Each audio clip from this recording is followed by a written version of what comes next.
Overwatch team is looking into loosening their grip on group compositions by stepping back from role queue. Let's have a look. Role queue has been a part of Overwatch 2 for a really long time. As Aaron discussed in his latest director's take about the whole 6 vs 6 discussion, that feature came out of a need for better group compositions. Because when they left it up to us, the players, it did not happen. And let me specify, a good group composition back in the day was 2-2-2, and currently that is 1-2-2. But back in the day we often failed to make a decent group by ourselves. I remember that. It was hell. And on top of that, it was very difficult for them to balance the game and to keep it fun for us to play. It was kind of like you were a Japanese weapon master that spent years working on this very beautiful blade, and then you hand it over to the dumbass that is buying it and they use it as a bottle opener. We would actively sabotage our own gameplay, our own fun, at least as a group. On an individual level, it is a little more nuanced. It was often the same people that sacrificed themselves and ended up picking the less popular role so the team stood a chance. While there was also this big group of players that simply did not give a f***.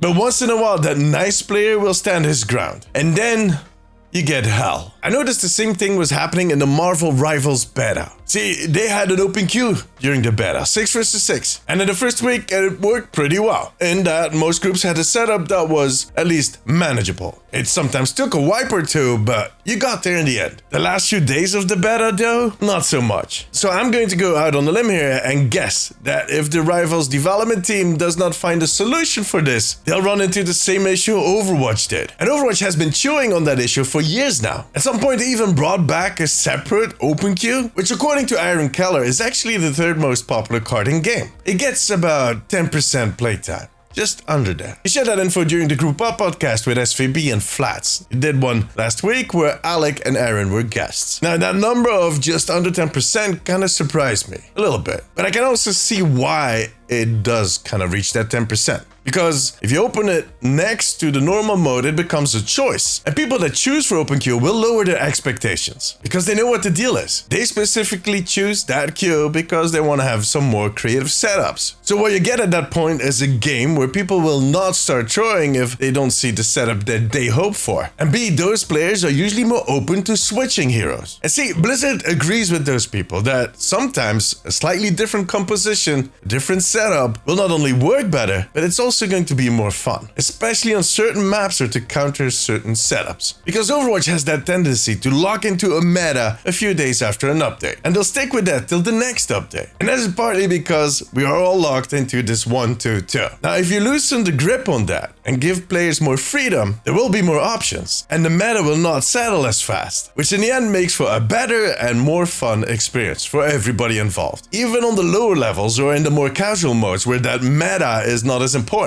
having a little more freedom in your group composition is going to be more fun. Blizzard knows that. They've always known that. But they've always felt like they needed to help us, that they needed to save us from ourselves. However, in that director's take about 6 vs 6, Aaron Keller had already dropped a hint that they were thinking about loosening the grip on those group compositions and on role queue specifically. And that they want to test the middle ground between open queue and role queue. They're going to do that in a quick play hacked in season 13, which is starting somewhere in October. During that interview they did on the Group Up podcast, we learned that they have been testing this middle ground for a while now internally, and that they call it role limits. And role limits, people will queue up for a game without selecting a role, and they get to pick any hero until there are 2 heroes picked in a certain role. At that moment, that role becomes locked, and nobody else can pick a hero within that role. That system will allow players more freedom, but it also comes with a few drawbacks. I'll come back to those in a second. First, let me answer a question I had immediately after hearing this. Why are they suddenly looking at this after all these years? I think partly because of that 10% people that play open queue. Secondly, because I think they feel more comfortable with all of the tools they have available right now for balancing, and the tools that they're still working on for the future, like those pickable passes, for instance, that they can balance around the issue.